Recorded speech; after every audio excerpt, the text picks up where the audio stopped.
When a form of entertainment media first enters the public sphere, many established figures criticize the media's effectiveness in sharing any form of meaningful content rather than visual or oral distraction. When film was popularized, many of these accusations were leveraged against the medium. And while these beliefs were justified by the initial films testing the waters, they no longer hold weight. Films have found their footing as a simultaneous source of entertainment as well as a medium for carrying impactful messages critiquing human and social experiences.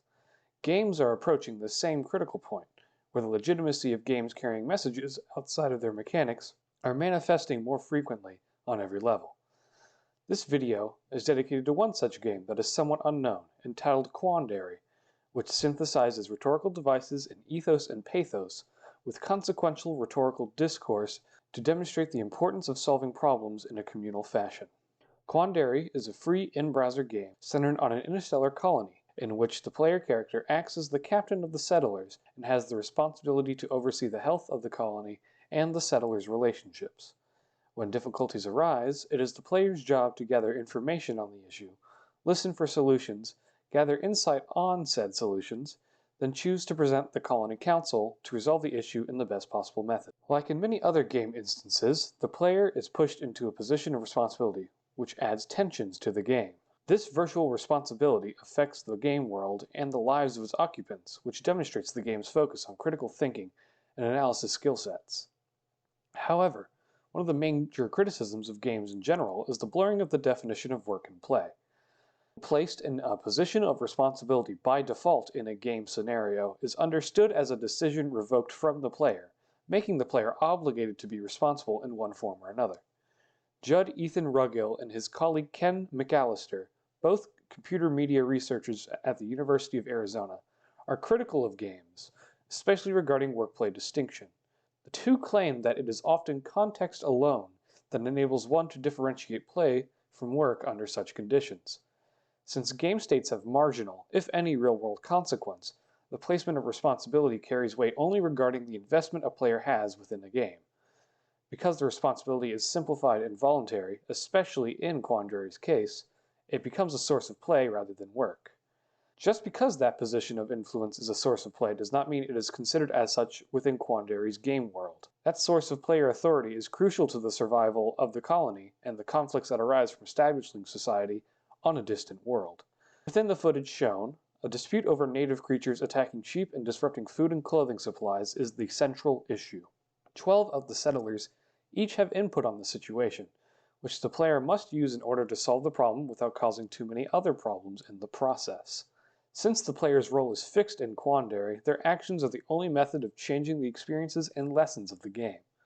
The defining trait of games as a medium is the amount of influence players have over the game state, shaping game worlds and their meanings according to strategy, taste, style of play, and other broadly acquired cultural responses to all that games have to offer.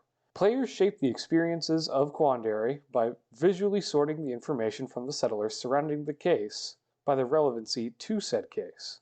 Dragging and dropping is not inherently a groundbreaking mechanic, but it emphasizes deliberate action and assurance of choice by determining how a settler's insight relates to the situation and how it could be best used to resolve it. Furthermore, when the player presses for more information from each settler by presenting solutions and facts of the situation, the visible expressions of the characters shift in accordance to their feelings and beliefs on the matter, personifying and characterizing them based on their experiences. Not only does this supply a pathos-infused response to the player's actions, but it reinforces the effect the player's decisions have when tackling the issues of the colony. In humanizing the settlers this way, the main focus of the game becomes more apparent. The opening of the player to multiple perspectives, and how valuing each one in a group setting can help find solutions to important problems. James Paul Gee, a former linguist and discourse analyst, reflects on the nature of connection that leads to human cooperation. Gee states that humans learn, think, and solve problems by reflecting on their previous embodied experiences in the world. That is, humans have experiences, store these experiences, and make connections or associations among them.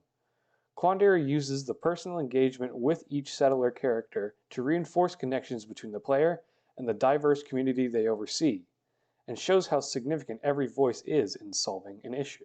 If it weren't for the collective insight of the settlement, along with the personal biases I brought to problem solving, I would not have managed to build enough shelter for the community and the sheep simultaneously. Quandary parallels real-world discourse tactics to resolve issues, both characterized by the settlers and the functioning of the game program. Typically, a game centered on argument and management would be tirelessly tedious and feel like a chore, like Ruggill and McAllister suggested previously. However, the visual style, the simplified yet comprehensible stances of the settlers, and the ultimate rest of choice placed on the player makes Quandary immersive, engaging, and fun. At the same time, Quandary does not make light of difficult problems groups of people face and does not shy away from hard questions, even if they are made digestible. In this way, the medium of games mirrors the game itself, reflecting on the complications of social issues with the compound nature of game structure. Ruggill and McAllister state that even the most basic computer game is the product of an incredibly complex set of relationships and negotiations among intricate microelectronics, operating systems, game software, and the designers and players who control the active play on either end of the production cycle. They utilize this statement to suggest that these complications are what hold back games as artifacts of academic discussion. Quandary proposes the opposite, that games, like social issues, are complex and rely on a multitude of factors.